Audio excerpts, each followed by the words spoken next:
이제 창세기의 그 마지막 부분은 요셉에 대해서 이제 설명하고 있습니다.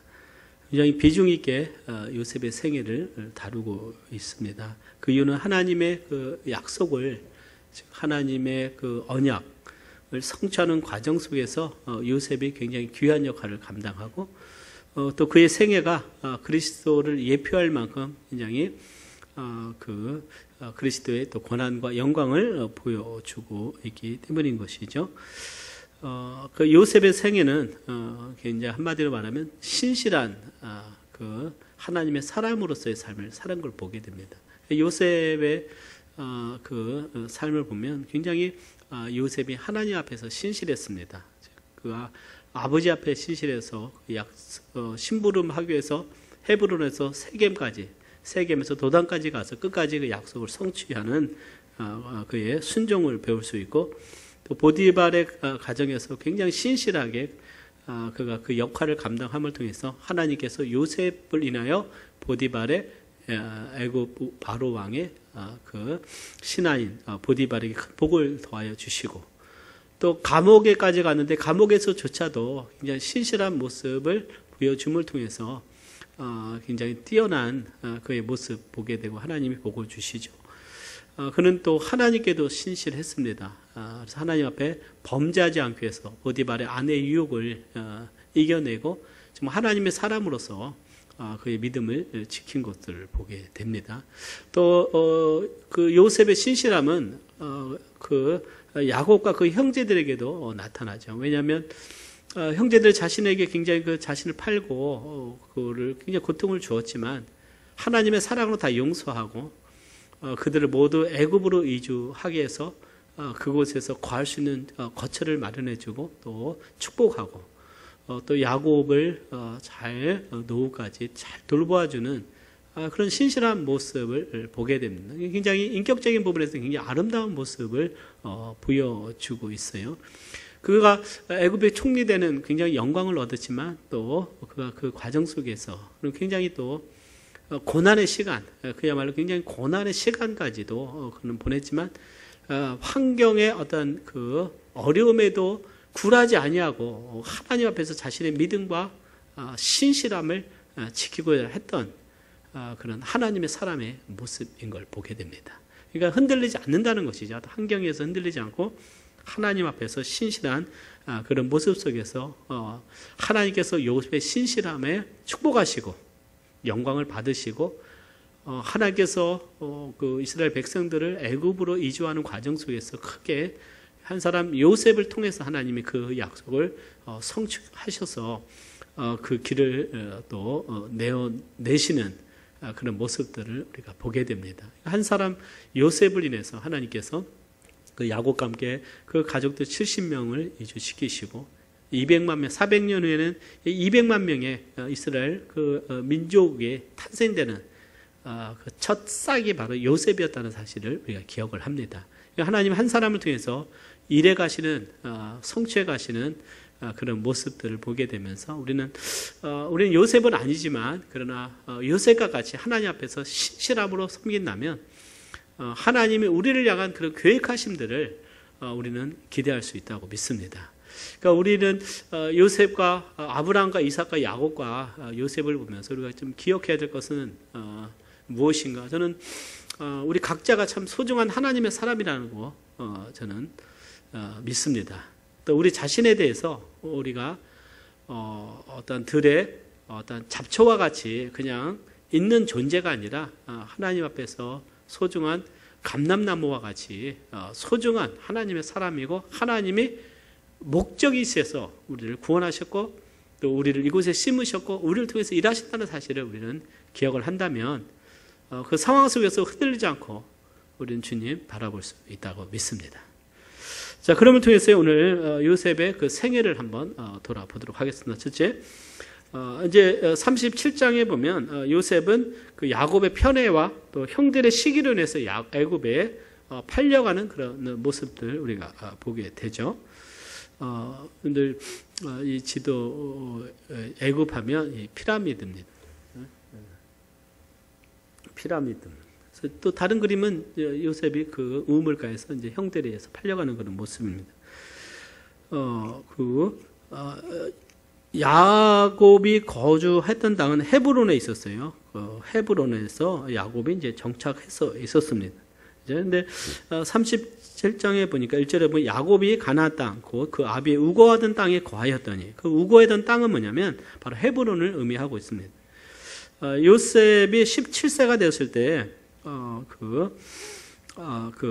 형들과 함께 양을 치게 있었고요. 그러나 이제 보게 되면 요셉은 특별히 사랑을 받는 아들이었음을 보게 됩니다. 그 이유 중에 하나는 요셉은 라헬의 아들이었어요. 그러니까 야곱이 사랑했던 아내가 바로 라헬이었고, 라헬이 베냐민을 출생하면서 사망하게 됨을 통해서 굉장히 그 아들에 대한 그 애착이 컸을 거라고 생각이 됩니다. 그래서 요셉에게는 특별히 채색 옷을 지어 주었다고 그랬어요. 37장 3절에 보면 요셉은 노년에 얻은 아들이므로 이스라엘의 여러 아들보다 그를 깊이 사랑하여 위하여 채색 옷을 지었더니, 그러니까 채색 옷이라고 하는 것은 어떤 야곱은 특별한 존재라고 하는 이미지를 부각시킴을 통해서 다른 형제들에게는 오히려 불편한 그런 감정을 실어준 거예요. 그러니까 하나님께서 아벨의 제사를 받았을 때 뭐 특별히 아벨이 잘못하지 않았지만 가인이 아벨을 미워했잖아요. 그래서 죽였는데 어떤 동일한 현상이 어떤 그 형제들 가운데 또 나타나는데 야곱이 요셉에게 채색 옷을 주음을 통해서 형들이 요셉을 미워하게 되면 미워하고 시기하고 미워합니다. 특별히 야곱 요셉이 또 어떤 그 17세인데 그 당시만 해도 철이 좀 들나서 형들이 잘못한 것을 아비에게 고하였던 어떤 그런 모습들도 있게 된 것이죠. 그때 그 성품이 신실하기 때문에 옳지 않다고 하는 것에 대해서 그가 참지 못하는 그런 성품도 있었을 것입니다. 특별히 또 요셉의 37장의 그 모습을 보면 요셉은 또 하나님이 주신 꿈을 꾸게 되죠. 그러니까 요셉이 꾼 꿈은 그냥 뭐 그가 자다가 그냥 우연히 꾸는 꿈이 아니라 하나님께서 보여주신 것이죠. 그래서 그 요셉의 단을 향해서 그 형제들의 단이 다 절하는 그 꿈을 꾸고 또 꿈을 꿨는데 해와 달과 11별이 자기에게 절하는, 그러니까 해와 달은 뭐 요셉의 아벨 부모고요. 또 11별 형제들이잖아요.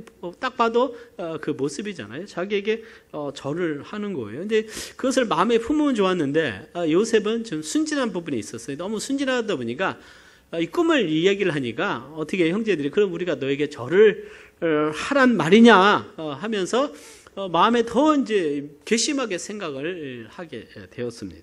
이제 그런데 어느 날 이제 그 헤브론에 있을 때 형들이 양을 치러 갑니다. 그래서 세겜으로 가게 돼요. 세겜. 헤브론은 예루살렘 아래쪽에 있고 그 세겜은 위쪽에 있습니다. 약 거리가 상당한 거리가 됐을 거예요. 그 세겜으로 보내서 그 안부를 묻습니다. 그러니까 그 요셉이 이제 아비의 명령을 따라 세겜에 이르러서 보게 되니까 그 사람들이 세겜에 있는 사람들이 그 형들이 다 도단으로 갔다, 도단으로 간다는 얘기를 들었다 이런 이야기를 합니다. 그래서 여러분들 지도를 보시면 그 헤브론이 있고 또 세겜이 있고 그 위에 도단이 있어요. 그러니까 요셉이 이동 경로죠. 그러니까 그는 우연히 아버지 심부름을 갔다가 그날이 자기의 집에 돌아오지 못하는 그 날이 돼버린 거잖아요. 그리고 멀리 거기에서 이제 애굽으로 그가 끌려가는, 급격하게 사랑받는 아들에서 급격하게 노예가 되었다는 사실을 우리는 기억할 필요가 있습니다. 그래서 도단으로 갑니다. 도단을 보게 되면 도단은 지형적으로 사마리아 그 지역인데요. 한번 지도를 한번 제가 준비를 해봤습니다. 한번 볼까요? 그 다음 그 사진을 보시면 알겠지만 도단에서 그 우물이 있잖아요. 저 도단의 우물, 그 옛날 사진인데 그 우물, 저게 요셉이 빠진 우물이 아닐 수도 있지만 그 도단에 있던 우물입니다. 그러니까 지역적으로 아까 보게 되면 이제 그 사마리아 산지에서 지금 내려오는 길에 있어요. 이스라엘 평지에 있습니다. 아마겟돈이라고 하는 그 이스라엘 무깃도 그 근처에 그 지역입니다. 그래서 그 도단은 어떤 곳이냐면 이스라엘 평지예요. 그러니까 아시다시피 저 도단이 있고 그 위에 뭐가 있습니까? 보면 뭐라고 써 있어요? 무기뜨죠. 아마겟돈이에요. 그 다음에 그 뼈쪽 나온 산이 갈매산이고 그렇습니다. 제가 왜 이걸 보여드린 거냐면 왜 하나님께서 요셉을 도단으로 인도하셨냐 하는 거예요. 그 형들을 세겜에서 뭐 그 위에까지 더 도단으로 갔냐. 하나님의 섭리 가운데는 또 그 하나님의 계획이 있으신데 이 도단이라고 하는 것은 뭐냐면 야복강을 지나서 오는 길이에요. 그러니까는 미디안 사람들, 이스마엘 사람들이 상거래하면서 무역하는, 그죠? 카라반이라고 하잖아. 무역상들이 지나가는 길이었습니다. 왜 그것을 지나가냐면 그 베델이나 그쪽은 산악 지역이기 때문에 올라가기가 힘든데 이 이스라엘 것은 평야 지역입니다. 평야. 그러니까 이스라엘 평지예요. 그 이스라엘의 가장 평야가 저 이스라엘 평지입니다. 그 위가 이제 갈릴리 지역이고요. 근데 그 평지 물이 있고 음식이 있기 때문에 거기에 이스마엘 사람들이든 또 위에서 또 바벨론이나 메소포타미아 사람들이든 애굽으로 가기 위해서는 그곳을 지나 가지고 갈멜산을 통과해서 해안길로 애굽으로 가는 거예요. 그러니까 마침 그곳에 갔을 때 그 형들이 보니까 이제 요셉을 그가 우리가 죽이자. 그래서 구덩이에 넣어서 그걸 죽이자라고 모의할 때 그 당시에 이스마엘 미디안 상고들이 지나갔다 그랬어요. 그러니까 이스마엘 사람들이 지나가는데 그 도단이 바로 그 지나가는 길목이었다는 거예요. 그러니까 그 지형적으로 보면 지나가는 길입니다. 왜냐하면 그 평지이기 때문에 식량이 있고 또 물이 있는 곳이죠. 그러니까 급하게 저쪽에서 그 요단을 지나서 오는 사람들이 그것을 통해서 갈매산을 통해서 해안길로 해서 그 다음에 애굽으로 가는 거죠. 애굽으로 가는 상인들이 그곳을 간 거예요. 요셉을 만나러 간 것이 아니라 지나가다 보니까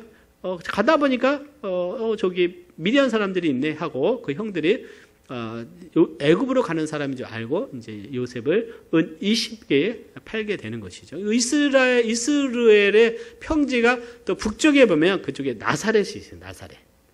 나사렛이 있고 조금 더 가면 가나가 있고 좀 더 위로 올라가면 이제 갈릴리 지역이 있습니다. 그러니까 예수님이 나사렛 그 절벽, 예수님을 떨어뜨리려고 했던 절벽에서 보면 그 밑에가 이스라엘 평지가 쫙 펼쳐져 있는 거예요. 그러면서 상인들이 가는 것을 주님도 지켜봤을 것이다 이제 생각이 되죠. 그러니까 어떤 지형적으로 보면 그래서 이 도단이 바로 그런 지역인 것을 보게 돼요. 세겜만 해더라도 수가성이 바로 세겜인데 그린신산이 있는 그 산 위거든요. 그러니까 그쪽에서 바로 형제들이 이 도단으로 가게 됩니다. 오늘 창세기 37장 20절에 보면 그를 죽여 한 구덩이에 던지고 우리가 말하기를 악한 짐승이 그를 잡아 먹었다 하자. 그 꿈이 어떻게 되는 것을 우리가 볼 것이니라 하니라. 그러니까 지금 형제들이 자기의 동생을 아무 이유 없이 죽이려고 한 거예요. 참 안타까운데 그 안타까운 가정사죠. 그냥 뭐 미워하는 정도가 아니라 뭐 형제 간에 배달은 어머니가 4명이잖아요. 그러니까 얼마나 가정사가 복잡했겠어요. 요셉도 좀 자녀들 때문에 엄청 좀 스트레스 받았을 거예요. 그러니까 굉장히 복잡한 가정사인데 이 요셉을 형제들이 죽이려고 했다는 거예요. 그러니까 이제 르우벤은 장자로서 그를 살려주려고 그냥 구덩이에 넣고 나중에 자기가 와서 살려주려고 계획을 하죠. 그리고 어떤 요셉이 살려달라고 하는데 그들은 어떻게 채색 옷을 벗긴 후에 이제 요셉을 구덩이에 넣고 그 옆에서 형제들은 음식을 먹었어요. 그러니까 굉장히 지금 마음이 강팍했습니다. 강팍해. 그러다 좀 있다 보니까 그 유다가 우리가 동생을 죽이는 것이 무익하냐? 뭐가 유익하겠냐? 그냥 팔아버리자. 저 이스마엘 사람들이 지금 지나갈 때 우리가 그것을 팔아서 우리가 좀 뿜빠이 좀 하자. 뭐 그렇게 생각을 했을 것 같아요. 그러니까 유다의 마음은 요셉을 살리려고 했던 마음인지 아니면 돈에 대한 욕심이었는지 잘 모르겠어요. 그러니까 적어도 유다는 요셉을 팔려고 했습니다. 그랬더니 그것이 또 동의가 된 거예요. 죽이는 것보다는 형들을 봤을 때 그래도 우리 피부친데 그냥 죽이지 말고 우리가 그냥 팔아버리자라고 의견이 모아진 거예요. 그래서 37장 28절에 보면 때에 미디안 사람 상고들이 지나는지라 그들이 요셉을 구덩이에서 끌어올리고 은 20개의 글을 이스마엘 사람들에게 팔매 그 상고들이 요셉을 데리고 애굽으로 갔더라 그랬어요. 형들은 이제 요셉을 팔고 그 채석옷을 벗겨서 염소로 어떻게 그 피를 가지고 적시죠. 그리고 요셉에게 가서 거짓말을 합니다. 그 짐승에 의해서 악한 짐승이 요셉을 죽였다라고 말하죠. 그러니까 그 요셉은 또 자기 아들들에게 속게 돼요. 자기가 이삭을 속인 것처럼 자기도 이제 속게 된 그 사건이 일어나게 됩니다. 그 다음에 이제 이 미디안 사람들이 해안길로 가게 돼요. 우리가 이제 배웠잖아요. 해안길이 있고 왕의 대로 가서 애굽으로 가려면 왕의 대로로 가지 않고 해안길로 가서 애굽에 오니까 그 애굽에서 바로 신하 시위대장 보디발에게 요셉을 팔게 되죠. 그래서 요셉이 이제 보디발의 그 집에 종이 된 것을 보게 됩니다. 자, 여기서 이게 1장입니다. 그 요셉의 생에서 세 개를 구분한다면 가나안에서 요셉과 그다음에 애굽에서 요셉, 그다음에 다시 총리가 된 후에 형들과의 그 만남, 이것을 통해서 하나님께서 요셉의 생애를 인도하시는 것을 보게 됩니다. 그런데 이것을 우리가 보면서 한 번쯤 우리가 생각해 볼 필요가 있어요. 하나님께서 내 생애를 계획을 하실 때 하나님께서 나를 준비하는 기간이 있을 것이고 하나님이 나를 사용하시는 기간이 있을 것이고 나를 통한 하나님께서 성취하는 어떤 그런 하나님의 계획이 있다고 믿습니다.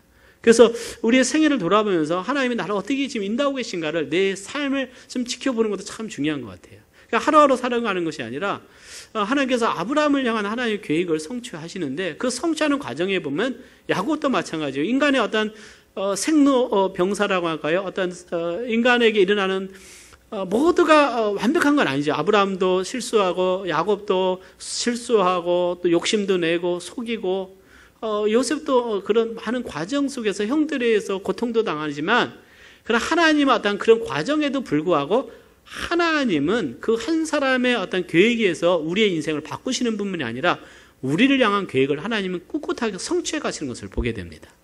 그 형들이 그 꿈이 어떻게 되는 거 보자고 그 요셉을 애굽에 팔았잖아요. 종으로 팔아버렸어요. 노예로 팔아버린 거예요. 이제 거기서 이름 없이 흔적 없이 요셉이란 이름이란 존재가 없이 그냥 가버린 거예요. 그러면서 생각하기를 야 쟤는 이제 아브라함의 축복도 못 받을 것이고 그 꿈이 어떻게 되는 거 보자. 그것은 어찌 보면 하나님을 시험한 걸 수도 있고요. 어떻게 보면 그들로서는 인간의 어떤 그 죄악성을 나타난 것이잖아요. 그럼에도 불구하고 하나님은 하나님의 뜻을 성취해가는 것들을 보게 됩니다. 그러니까 우리들의 생애에 있어서도 우리도 하나님 앞에 나는 들의 풀과 같이 그냥 폈다가 지는 존재가 아니라 정말 하나님의 나를 구원하신 분명한 목적이 있을 때 하나님의 뜻을 내가 바라보면서 나를 향한 하나님의 계획을 내가 알고 그 과정 속에서 하나님의 뜻을 위해서 쓰임받는 존재로서 항상 우리 자신을 드릴 수 있는 우리가 돼야 된다는 것이죠.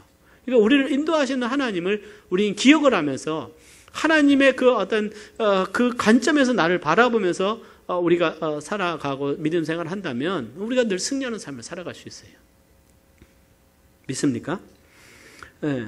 우리에겐 요셉과 같은 고통이 찾아오죠. 그러나 하나님의 은혜도 찾아옵니다. 그러니까 우리 삶에 일어나는 작은 거지만 그 가운데 나타나는 하나님의 은혜를 우리는 바라볼 수 있기를 원합니다. 우리가 늘 하나님과 동행하는 삶을 살아야 되는 거예요. 때로는 어려움도 있습니다. 오늘 요셉을 보게 되니까요. 요셉이 고난이 요셉이 크게 잘못해서 뭘 훔치거나 뭐 누군가를 죽여가지고 너는 이 요셉 야보의 가문에 들 자격이 없어 하고 형들이 팔아버린 게 아니라는 거예요. 애매하게 고통을 당합니다. 그 이유는 뭐냐면 그 형제들의 시기와 질투 때문에 그런 거예요. 형제들의 시기와 질투. 스데반이 사도행전 보면 이런 고백을 하죠. 여러 조상이 요셉을 시기하여 애굽에 팔았더니 하나님이 저와 함께 계셔. 형들은 요셉을 시기해서 팔았지만 하나님은 요셉과 함께 하셨습니다. 11명의 형들은 요셉을 시기해서 팔았지만 하나님은 한 사람 요셉과 함께 하신 거예요. 그래서 요셉이 22년간 애굽에서 있을 때 하나님은 요셉과 함께 하시고 성경에는 초점은 요셉에게 맞춰져 있어요.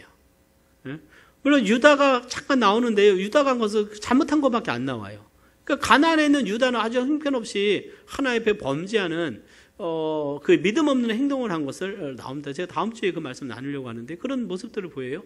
그러나 요셉은 감옥에 있고 죄인의 신분으로 갔지만 종의 신분이 되었지만 하나님은 요셉과 함께 하셨습니다.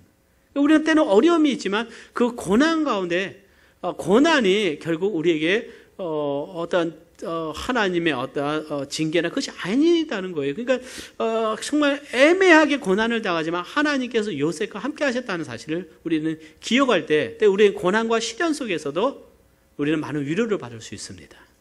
그러니까 요셉은 그것을 보여주고 있는 거예요. 하나님이 함께 하셨어요. 예? 형들이 요셉을 죽도록 미워했던 이유는 어떻게 해요? 시기했기 때문에, 질투했기 때문에. 그러니까 사람이 시기와 질투가 생기면 미움이 생기는 거예요. 그 시기와 질투가요 사람을 미워하게 만드는. 그러니까 주님은 미워하는 자마다 살인하는 거라 했어요. 이미 그들은 요셉을 죽인 거예요, 사실은. 그죠? 죽인 거죠. 마음에서 그냥 없애버려. 아버지한테 죽었다. 요셉은 죽었습니다. 선포를 해버렸어요. 그리고 야곱은 지혜가 없어서 채색옷까지 입혀가면서 야곱을, 요셉을 급직히 사랑했습니다. 아주 티가 나도록 사랑했어요. 남들한테 보리밥 줄 때 요셉에게는 쌀밥을 주고, 남들한테는 어떻게 합니까? 야채 줄 때 어떻게 원래 양 한 마리 잡아서 요셉 불러다가 너는 이거 먹어야 돼? 예? 뭐 그런 어떤 좀 모습들을 보이지 않았을까 생각을 해봅니다. 예? 그러니까 하나님을 믿는 족장, 하나님이 인도하시는 아브라함의 하나님, 이삭의 하나님, 야곱의 하나님이잖아요. 근데 그 4세대입니다. 아들에 가서는 하나님을 믿는 믿음이란 그들의 삶 속에 찾아볼 수가 없는 거예요. 그들에게 있어서 하나님이라는 어떠한 존재가 그들의 삶 속에 가까이 하셔서 자기들을 지켜보신다는 사실을 그들은 잊고 있었습니다. 어떻게 보면 가난에서 그들이 동화되고 있었다는 거예요. 가난의 죄들 배워가면서 그들이 세상화 되어가고 있는 과정 속에서 하나님이 요셉을 새롭게 부르십니다. 그래서 하나님이 부르시면, 요셉의 부르심은 고난으로 부르심이죠.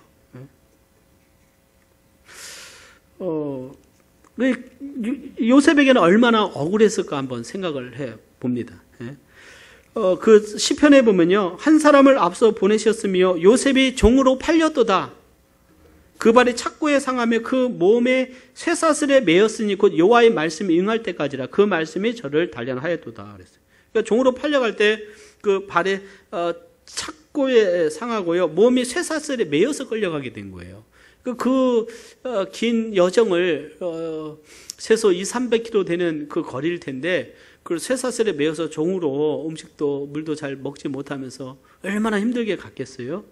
아마 몇 주간 갈 길이었습니다. 그러나 그 고난이 필요했던 이유는 하나님의 말씀이 성취되고 그 과정 속에서 그 고난이 그 요셉을 연단하고 있었다는 거예요.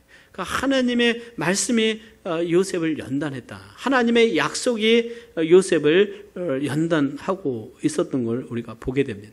하나님은 아브라함을 준비하셨듯이 이삭을 준비하시고 야곱을 준비하셨듯이, 어떻게 보면 야곱은 20년간의 준비 기간을 통해서 하나님의 사람으로서 이제 비로소 이스라엘이 된 것처럼 야곱에게도 어찌 보면 지난 17년, 17살, 30살 되는 가정까지 13년간의 기나긴 어떤 고난의 여정이 필요했을 것이. 그래서 연단을 통해서 빚어지는 그 요셉의 모습들을 보게 됩니다. 그러니까 우리들의 삶에도 연단이라는 것이 그냥 하루 이틀 만에 끝나지 않는 연단이 많다는 사실을 기억을 해요. 야곱은 20년이 걸렸잖아요. 요셉은 13년이 걸렸습니다. 모세는 40년이 걸렸어요. 하나님이 더 크게 쓰는 하나님의 사람들에게는 하나님의 연단이 크다는 사실을 우리는 기억할 필요가 있어요. 그러나 중요한 것은 연단을 받을 때 우리가 하나님의 뜻을 분별할 수 있어야 된다는, 하나님의 약속의 말씀을 기억을 해야 되고 나를 향한 하나님의 뜻을 분별하고 나가야 되는 거예요. 그 말씀을 붙들어야 됩니다. 그래서 저도 또 힘들고 어려울 때, 또 살기 힘들고 어려울 때 하나님 요한복음 말씀을 드려서 내가 너를 세웠다는 그 말씀이 저에게 마음에 와닿았어요. 그래서 하나님이 나를 세우셨다. 하나님 그 말씀 붙들고 나간 기억이 납니다. 이거 말씀을 붙들고 하나님이 나를 택하여 세웠다는 그 말씀이 큰 위로가 되는 거예요. 격려가 되고 그것이 바로 약속의 말씀이다. 우리에게 주신 약속의 말씀이라고 하는 거예요. 그래서 우리 각자를 준비시키시는 하나님의 섭리를 우리가 보면서 정말 우리의 포커스는 하나님께 돼야 되고 하나님의 뜻이 되면서 그 가는 길과 과정은 다 틀릴 수가 있어요. 야곱은 바단 아람에 갔지만 요셉은 애굽으로 하나님이 보내시는 것을 보게 돼요. 모세를 하나님께서 광야로 보내십니다. 우리를 어디를 보내서든지 한 가지 목적은 하나님이시다. 하나님이 우리 삶의 이유가 목적이고 그분의 뜻을 위해서 우리는 준비되어져 가고 있다는 거예요. 구원받은 자라면 적어도 우리가 거룩한 소명과 거룩한 사명 속에 우리는 살아가야 될 줄 믿습니다. 하나님을 기억을 해야 돼요. 두 번째, 하나님은 요셉을 연단하신 후에 총리의 영광을 얻게 하십니다. 연단하신 후에 총리의 영광을 얻게 하죠. 애굽에 끌려가서 요셉은 그 바로의 시위대장인 보디발의 종이 됩니다. 이제 야곱에게는 사랑받는 아들이었지만 애굽에서는 종이었어요. 그런데 하나님이 요셉과 함께 하셨어요. 그래서 범사에 형통케 하셨고 오히려 요셉을 해서 보디발의 집에 복을 주셨습니다. 복을 주셨어요. 하나님의 사람들에게 하나님이 복을 주시고 또 하나님의 사람과 함께하는 곳에 하나님이 복을 주시는 것을 보게 됩니다. 그래서 39장 5절에 보니까 그가 요셉에게 자기 집과 그 모든 소유물을 주관하게 한 때부터, 그러니까 어쩌면 보디발이 요셉을 인정하고 이제 모든 걸 맡기잖아요. 근데 그때 요셉의 나이가 30대 아래잖아요. 왜냐하면 적어도 20대 중반일 수도 있고 초반일 수도 있잖아요. 그러니까 굉장히 20대 젊은 때에 신임을 얻어서 그 모든 그 높은 관직에 있는 시대장 보디발의 집에 모든 걸 관리하게 한 것을 보게 됩니다. 그때 하나님께서 애굽 사람의 집에 복을 내리셨어요. 집과 밭에 있는 모든 소유에 미친지라 하나님께서 복을 주셨습니다. 야곱으로 인해서 라반의 집에 복을 주셨잖아요. 하나님께서 요셉을 인해서 그 보디발의 집에 복을 주시에요. 너를 축복하는 자에게 축복하고 너를 저주하는 자에게 저주할 것이다. 하나님의 말씀, 하나님의 사람에게 축복하는 자를 하나님이 축복하신다고 말씀하신 거예요. 사랑하는 여러분, 우리도 정말 복을 끼치는 우리가 되기를 바랍니다. 그래서 어찌 보면 우리가 하나님의 그 풍성한 은혜를 누리는 비결 중에 하나는요, 우리 서로를 향해서 서로 복을 끼쳐야 될 줄 믿습니다. 아멘. 우리 모두는 영적으로 보면 아브라함의 영적인 후손들이에요. 영적으로 그리스도의 그 씨가 있고 그리스도의 생명이 있는 하나님의 자녀들입니다. 그렇기 때문에 우리가 서로를 축복하는 것이 서로를 향한 하나님의 축복이 우리에게 흐르는 비결인 거예요. 요셉의 형들과 같이 우리가 하면 안 된다는 것이죠. 서로 축복하고 서로 격려하는 우리가 되기를 바랍니다. 그래서 그 축복이 흘러가게 되는 것이죠. 그의 신실함이 이제 검증되기 시작하면 실력 발휘가 되기 시작하는 거예요. 이제 그 요셉의 그 신실함이 그 집을 떠난 이후 보디발의 집에서 되고, 근데 시험이 찾아옵니다. 요셉의 결점이 하나 있어요. 너무 잘생겼다는 거예요. 오늘 말하면 아이돌같이 잘생겼습니다. 성형수술 하지 않았을 텐데도 굉장히 잘생겼어요. 그 뛰어난 미모는 라헬의 용모가 아주 뛰어났거든요. 그러니까 그 아들이니 아주 뛰어났습니다. 그래서 성경에 보면 요셉은 용모가 준수하고 아담하였다 그랬어요. 그러다 보니까 보디발의 아내가 유혹을 합니다. 유혹을 해요. 어떻게 유혹을 해요? 그가 어떻게 성적으로 유혹을 하는 거예요. 범죄하자고 하는 거예요. 그러니까 요셉이 내가 어찌 큰 악을 행하여 하나님께 범죄하겠습니까? 그런 거예요. 요셉의 형들은 어떤 요셉을 팔 때 하나님을 기억하지 않아요. 그냥 자기들의 생각대로 감정대로 처리하지만 요셉은 굉장히 어떻습니까? 정말 그 하나님이 자기를 인도하시는 가운데 있었기 때문에 그는 하나님을 기억하면서 살았다는 거예요. 왜요? 요셉에게는 야곱이 있었고 야곱에는 이삭이 있었고 이삭에는 아브라함이 있어서 그들의 믿음의 가르침이 믿음의 여호와 하나님의 그 함께 하시는 은혜가 그들 가운데 있었다는 것입니다. 그래서 난 범죄하지 않겠다는, 오히려 악한 보디발의 아내가 그 요셉을 무고하고 감옥에 보디발이 요셉을 감옥에 가두게 됩니다. 그 자신의 믿음을 지키고 순결함을 지켰지만 힘 있는 그 권세 앞에 무너지게 되는 것이죠. 어찌 보면 보디발이 요셉의 순수함을 알았겠지만, 그러나 그 상황 속에서 어찌 보면 어쩔 수 없는 상황일 수도 있을 수 있어요. 그 39장 2절에 보면 요셉의 주인이 그를 잡아 옥에 넣으니 그 옥은 왕의 제수를 가두는 곳이었더라. 요셉이 옥에 갇혔으나 그랬어요. 그러니까 어떻게 보면 그 요셉의 주인이 왕의 제수를 좀 고위직에 있는 사람들을 가두는 곳에 있게 됩니다. 그러나 그곳에서도 요셉에게 하나님께서 은혜를 베푸세요. 그러니까 하나님의 사람은 어딜 가든지, 그가 종이었든 감옥에 있든 어딜 가든지 하나님이 함께 하실 때 은혜가 흐르는 것을 보게 돼요. 그러니까 그런 어려운 상황이지만 하나님이 요셉과 함께 하셔서 그의 연단에 하나님께서 복을 도와주시죠. 결정적으로 거기에 술 맡은 자와 떡 굽는 자의 꿈을 해몽하게 되면서, 떡 굽는 자는 당신은 3일 후에 죽을 것이고 술 맡은 자에게 당신은 관직이 회복될 것이라는 해몽을 꿈을 통해서 하게 되면서 그것이 이루어지고 술 맡은 자가 어떻게 합니까? 이제 복직됩니다. 그러나 또 요셉을 잊어버려요. 분명히 가서 말해주기로 했는데, 당신은 분명히 바로 앞에 서게 되면 나의 무고함을 좀 알려달라고, 제발 부탁한다고. 근데 술 맡은 자가 관직이 회복이 되었는데 잊어버려요. 2년이라는 세월이 흘러갑니다. 2년이네. 잊어버려요. 어쩌면 기억하기 싫었을 거예요. 내가 감옥에서 만났던 사람을 내가 왜 기억을 해? 어찌 보면 그 약속을 잊어버리고, 그러나 요셉은 그날만을 기다렸을 겁니다. 그죠? 어려운 기간이죠. 어려운 기간. 그럼에도 중요한 건 요셉은 그 가운데서도 욥과 같이 믿음을 잃지 않았다는, 하나님의 약속을 믿고 하나님의 신실하심을 믿었다는 거예요. 어찌 보면 요셉에게 있어서는 아브라함에게 약속하신 언약이 혹시 자기를 통해서 성취되는 것이 아닐까라고 한가닥의 희망이 있을 수도 있을 거예요. 왜냐하면 하나님의 그 약속의 언약의 가문이지 않습니까? 하나님이 약속하신 그 가문인데, 어찌 보면 자기에게 하나님의 뜻이 있지 않을까, 400년간 다른 나라에 가서 있을 것이라고 하셨는데 혹시 이제 시작일까라고 한가닥 요셉에게는 그런 소망이 있을 수도 있었을 것 같아요. 물론 성경에 나오진 않지만. 근데 어느 순간에 바로가 꿈을 꿨는데 도대체 아무도 해석할 수 없는 꿈이에요. 우리는 이 성경을 보니까 이것이 이거구나 알지만, 그 바로에 잘 나가는 술사나 어떤 그 박사들 다 모여도 꿈을 해석할 수 없을 때 술 맡은 관원이 요셉이 갑자기 기억나면서 요셉이라는 자를 데려오게 하고, 그가 이제 위대한 애굽에 어땠습니까? 복을 주는 꿈을 꾸게 돼. 7년 동안 풍년이 있을 것이고 7년 동안 흉년이 있을 것이다.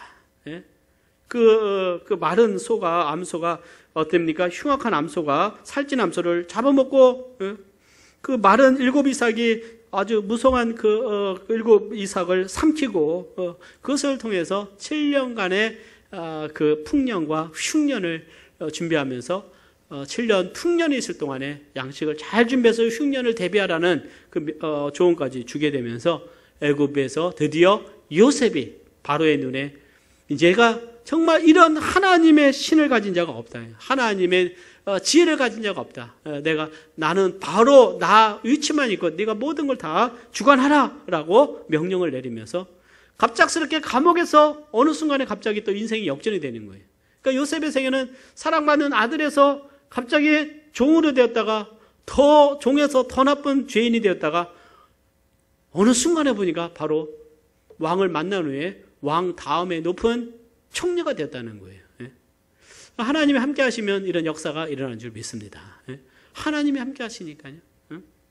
하나님의 의도된 어떤 하나님의 섭리 가운데 있었기 때문에 요셉은 그럼에도 불구하고 범죄하지 아니하고 자신의 신실한 믿음을 지킨 것들을 보게 됩니다.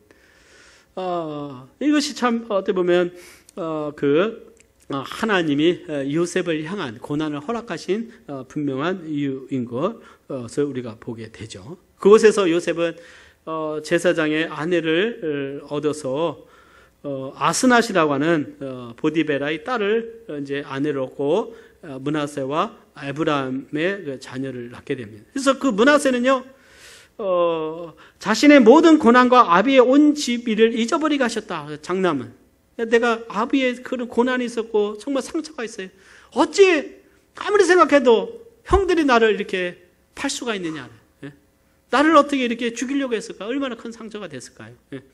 그러나 잊어버리게 하죠. 하나님이 그것을 다 보상해 주신다는.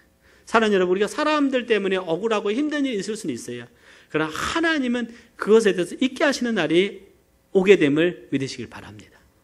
아멘. 우리 하나님은 살아계시잖아요. 우리가 우리 인간 세상에 일어나는 사람들의 죄 때문에 연약감 때문에 일어나는 어떤 풍랑 속에서 우리가 흔들리지 말고 항상 믿음을 지키기를 바랍니다. 에브라임은 하나님이 자신이 수고한 땅에서 창성케 하셨다. 하나님이 나를 창대케 하셨다. 하나님이 이제 과거를 잊어버리고 나를 창대케 하셨다. 에브라임이다, 에브라임. 그가 이름을 지을 때도 하나님을 기억하는 거예요. 하나님. 그가 무엇을 하든지 하나님을 기억합니다. 하나님이 나를 있게 하셨고, 하나님이 나에게 복을 주셨고, 하나님이 나를 먼저 보내셨고, 하나님이 나를 총리로 하셨고, 하나님이 나를 애굽 땅에서 우리 민족을 다시 가나안 땅으로 옮기실 것이고, 하나님이 삶의 주관자이심을 어디 고백하는 거예요. 우리에게도 그러한 고백이 필요한 줄 믿습니다.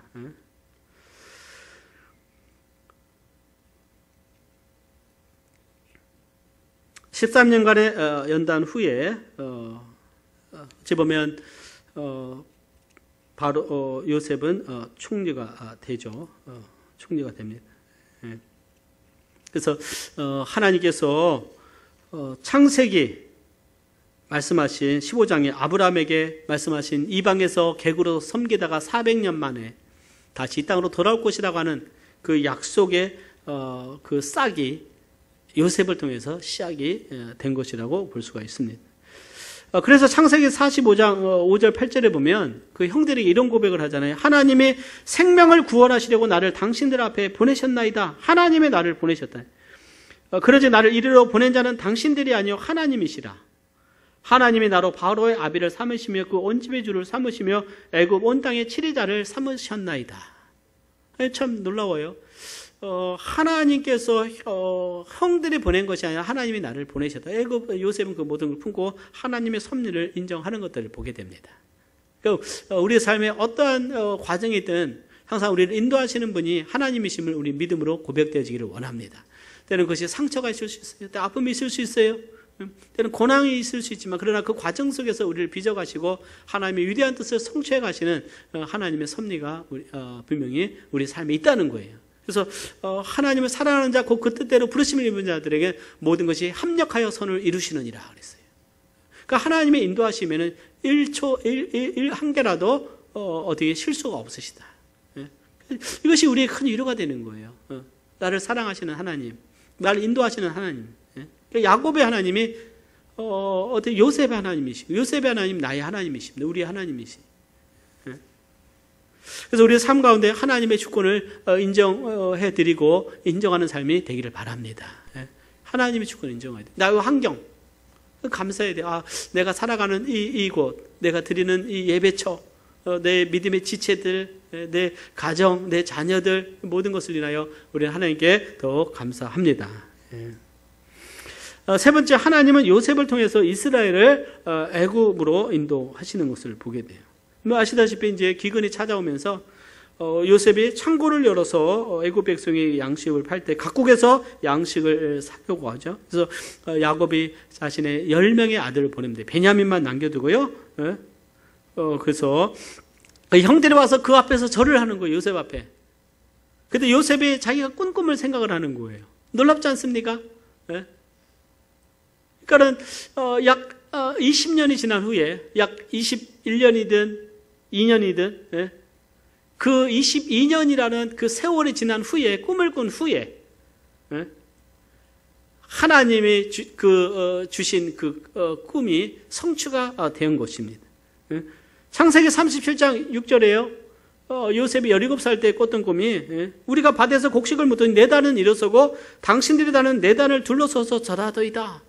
이 하나님의 그 약속이 요셉에게 성취된 것이죠.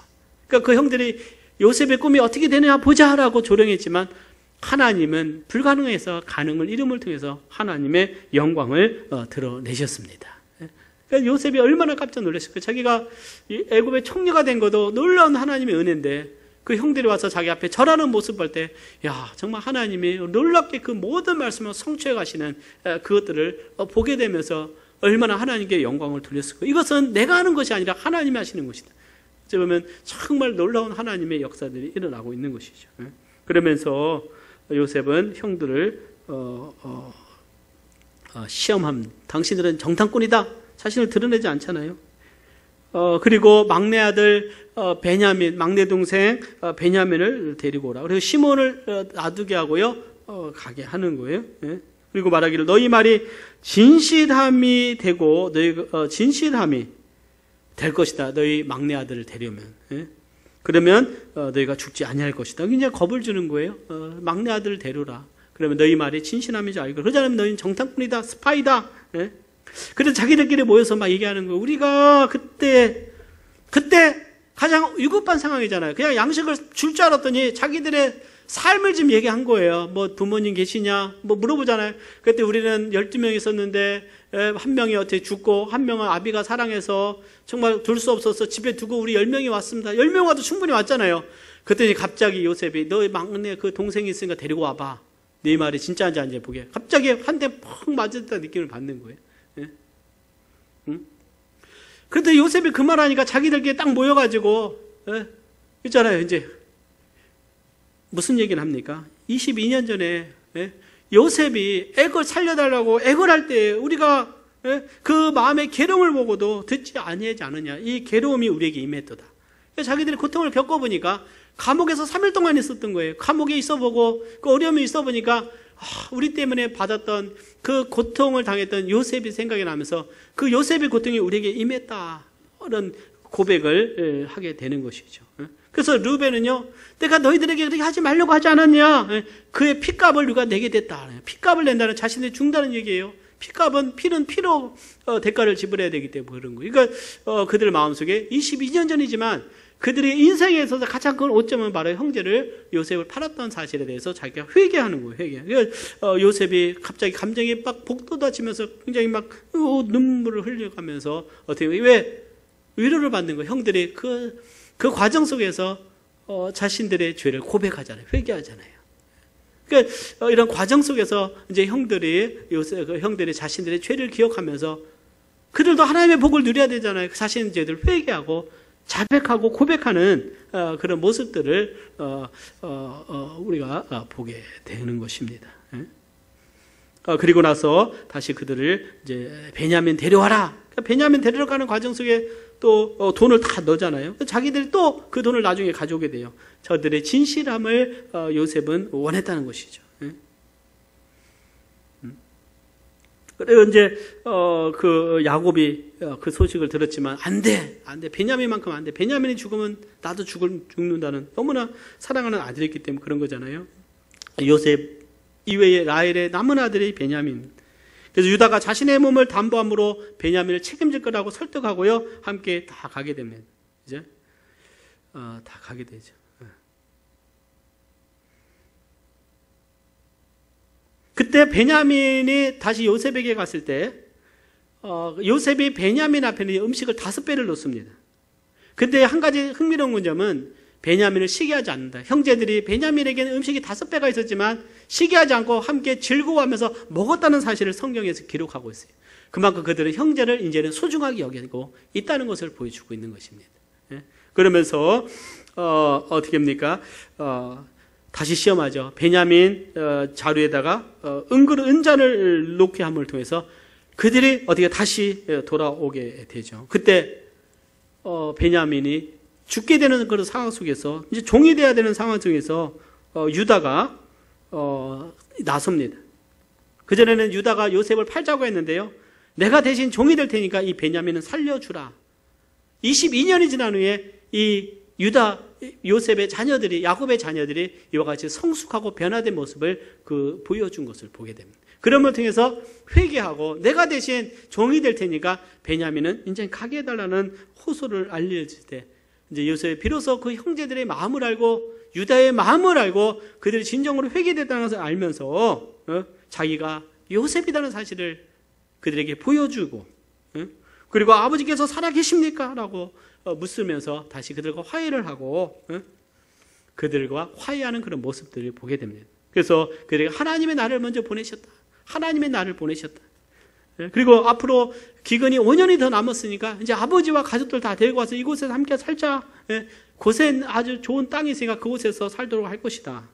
그러면서 바로가 그 병거를 보내고 사람들을 보내서 가장 그들을 다시 데려오게 되죠. 그래서 야곱이 애굽으로 가지 않으려고 여러 가지 상황 속에 있을 때 하나님께서 너는 애굽으로 가기를 두려워하지 말라. 내가 거기서 너로 큰 민족을 이루게 하리라. 그리고 너와 함께 애굽으로 내려가 있고 정녕 너를 인도하여 다시 올라올 것이며 요셉이 그 손으로 내 눈을 감기리라 하셨더라. 하나님께서 요셉에게 애굽에 가는 이유는 너를 거기서 큰 민족을 이루게 하다는 하나님의 언약의 성취가 있음을 요셉에게 야곱에게 보여주시면서 야곱이 기쁨으로 자기의 가족들을 다 데리고 가게 되고, 그리고 야곱이 바로 앞에 서게 돼서 내가 130년인데요 험악한 세월을 보내었다. 47장 9절에 험악한 세월을 보내었지만 정말 하나님이 함께 하신 그 은혜를 고백하고 17년을 더 사다가 애굽에서 야곱이 죽게 되죠. 147살에. 그래서 이 야곱은 하나님께서 다시 이 땅에서 돌아오게 할 줄을 알았기 때문에 나를 이곳에 묻지 말고 그 조상들의 묘에 묻어달라. 그래서 헤브론에 있는 막벨라굴에 묻게 되면서 70일간을 애도합니다. 그러니까 바로가 죽으면 72일간을 애도했다고 그래요. 근데 요셉의 아버지가 죽었을 때 애굽에서 70일간을 애도한 것은 그만큼 요셉의 그 지위가 거의 바로만큼이나 굉장했다는 것을 보여주는 거예요. 그러니까 파라오는 애굽의 신이에요, 신. 애굽에서 신이거든요. 신적인 존재입니다. 그가 죽으면 72일을 애도했는데 야곱을 위해서 70일간을 애도한 것은 그만큼 이 요셉의 위치가, 요셉 때문에 그 야곱을 그렇게 애도해 줄 때 그만큼 요셉이 얼마만큼 애굽을 구원한 존재가 됐다는 거예요. 왜요? 7년간의 풍년과 흉년에 대해서 예언함을 통해서 이 애굽을 구원하고 가나안을 구원하고 그 많은 사람들을 구원했던 사람이 바로 이 요셉이니까 이 존재라는 대단한 것이죠. 대단한 것. 하나님께서 정말 요셉의 고난이 있었지만 그 고난 속에서 그 요셉과 함께하면서 이렇게 영광스러운 존재로 요셉을 하나님께서 세우신 것을 보게 됩니다. 사랑하는 여러분, 하나님 우리와 함께 하신 줄 믿습니다. 그래서요, 요셉은요, 분명히 본 거예요. 하나님이 나를 먼저 보내셔서 생명을 구원하려고 보내셨으니까 형들 걱정하지 마세요. 이렇게. 그리고 요셉도, 애굽에서 살다가 110세에 죽게 될 때, 애굽에, 요셉의 유언은 뭐냐면, 내 뼈를 가지고 가라. 너희들이 앞으로 하나님이 너희를 인도하셔서 이 애굽 땅에서 나가는 때가 있을 것이다. 왜 그것을 알았을까요? 하나님이 말씀하셨기 때문에. 그럴 때 떠나갈 때 내 해골을 가지고 가라. 그래서 모세와 이스라엘 백성 출애굽할 때요 요셉의 뼈를 가지고 가는 거예요. 그래서 세겜 땅에 묻습니다. 세겜 땅에 요셉의 뼈. 요셉의 뼈. 하나님께서 요셉의 그 생애를 통해서 모든 것을 하나님을 사랑하는 자, 그 뜻대로 부르심을 입은 자들에게 모든 것이 합력하여 선을 이루신다고 하나님 말씀하셨는데 그 하나님의 섭리를 정확하게 보여주는 그 위대한 하나님의 역사가 요셉을 통해서 있게 됐다는 거예요. 하나님의 약속의 성취가 아브라함을 통해서, 이삭을 통해서, 야곱을 통해서, 이제 요셉을 통해서 하나님의 계획이 점점 실현되고 나중에 하나님은 모세를 들어서 그들을 출애굽하는데 위대하게 사용하셨습니다. 고난이지만 영광이다. 하나님의 뜻 가운데는 고난이지만 하나님 우리에게 영광을 주십니다. 때로 이 땅에서 우리가 영광 얻을 수도 있지만 더 큰 우리의 궁극적인 영광은 하나님 나라에 갔을 때 하나님께서 우리에게 주시는 그 영광이 있으리라고 믿습니다. 우리가 하나님의 약속의 말씀을 보여주자. 자, 이제 결론적으로도 말씀드리면 요셉의 생애는 그리스도의 모형을 보여줍니다. 몇 가지가 있는데 가장 핵심적인 거 몇 가지 보면 야곱이 요셉이 야곱의 사랑을 받았듯이 예수님도 하나님 아버지의 사랑을 크게 받았습니다. 사랑받는 아들이셨다. 두 번째로 요셉이 형제들에서 그 팔려져서 고난을 받은 것 같이 예수님도 형제인 유대인에 의해서 이스라엘에 의해서 이방인의 팔려지고 결국 고난을 받으신 것을 보여주게 되죠. 그래서 예수님은 우리의 죄를 해서 고난당하셔서 십자가에 죽으셨습니다. 하나님의 뜻을 성취하기 위해서 예수님은 고난당하셨어요. 어쩌면 요셉이 출애굽하기 위한 어떤 민족을 이루기 위해서 그 한 사람이 필요했기 때문에 요셉은 고난을 당해야 됐다는 거예요. 하나님의 뜻을 이루기 위해서 고난을 당해야 됐습니다. 이 땅에서 고난을 당했어요. 예수님도 하나님의 뜻을 성취하기 위해서 십자가에 모진 고난과 고통을 당하고 죽기까지 주님은 죽임의 길을 가셨어요. 우리도 이와 같이 주의 그 영광을 위해서, 하나님의 뜻을 위해서 때는 우리에게 찾아온 고난을 우리는 두려워하지 말라. 아멘. 두려워하지 말고 우리는 함께 주의 길을 가기를 원합니다. 세 번째는요, 종의 신분, 죄시의 신분으로서 고난을 이기고 애굽의 총리에 오른 요셉은요, 고난 받으시는 십자가의 고난을 통해서 하늘의 영광을 얻으신 그리스도를 예표하고 있습니다. 네 번째는요, 형제들에서 팔려 고난을 받았지만 기근에 의기에서 많은 생명을 구원했던 요셉은요, 많은 고난을 당했지만 그 고난을 통해서 우리를 구원하신 하나님의 그리스도의 그 사랑, 하나님의 사랑, 구원하시는 하나님의 섭리를 우리에게 보여주고 있다는 거예요. 그렇기 때문에 요셉은 37장에서 50장까지의 그 굉장한 분량을 성경은 우리에게 말씀하고 있습니다. 요셉의 생애만을 강해 설교한다 하더라도 넉넉히 3개월, 4개월은 할 수 있을 거예요. 그러나 짧은 1시간 동안 우리가 말씀 나누지만, 그러나 정말 요셉이 주는 그 이야기는 굉장히 우리의 마음을 따뜻하게 합니다. 그것은 하나님의 그 믿는 자들을 보호하시고 또 우리 자녀들을 지키시는 하나님의 그 사랑의 은혜들을 우리에게 보여주고 있는 거예요. 그 하나님의 위대한 사랑은 나를 향한 사랑입니다. 우리가 바로 요셉이에요. 아멘 안 하신 분 아닙니다. 아멘. 우리가 바로 하나님의 사랑을 입은 하나님의 사람들 아니겠습니까? 나에게 고난 있지만 하나님이 함께 하셔요. 애매히 고난당하고 억울한 일, 세상 살다 보면 억울한 일이 얼마나 많아요. 정말 억울한 일이 얼마나 많아요. 형들이 우리들이 요셉을 행가 잘못하지 않았냐 그 말을 듣고 요셉이 바깥에 가서 울며 통곡하면서 감정을 막 쏟아낸 거예요. 그동안 맺혔던 것이 다 어떻게 됩니까? 풀어지는 그런 순간 아니겠습니까? 어쩌면 우리가 믿음의 삶을 살다 보면 때로는 이런 고난도 찾아오고 억울한 일도 있고 힘든 일도 있을 수 있어요. 그러나 여러분들 하나님께서 때에 다 그것을 이루어 주시고 화해케 하시고 격려하시고 하나님이 함께 하시는 은혜가 있는 줄 믿습니다. 그러므로 우리는 날마다 주님만을 바라보고 약속의 말씀 붙들고 한 걸음 한 걸음 나가기를 원합니다. 하나님 앞에 신실합시다. 신실해야 돼요. 하나님이 주신 사명에 신실하자. 나를 세우신 이유가 무엇인가? 나를 부르신 이유가 무엇인가? 나를 구원하신 이유가 무엇인가? 우리는 가정에서 정말 아버지로서, 아내로서, 교회에서는 성도로서, 또 목자로서, 또 집사의 직분을 맡은 자로서, 사역자로서, 목회자로서 하나님이 주신 그 사명에 대해서 신실해야 되고, 그름을 통해서 주님께 영광 돌릴 수 있는 오늘 우리가 되기를 바랍니다. 우리 함께 기도합시다.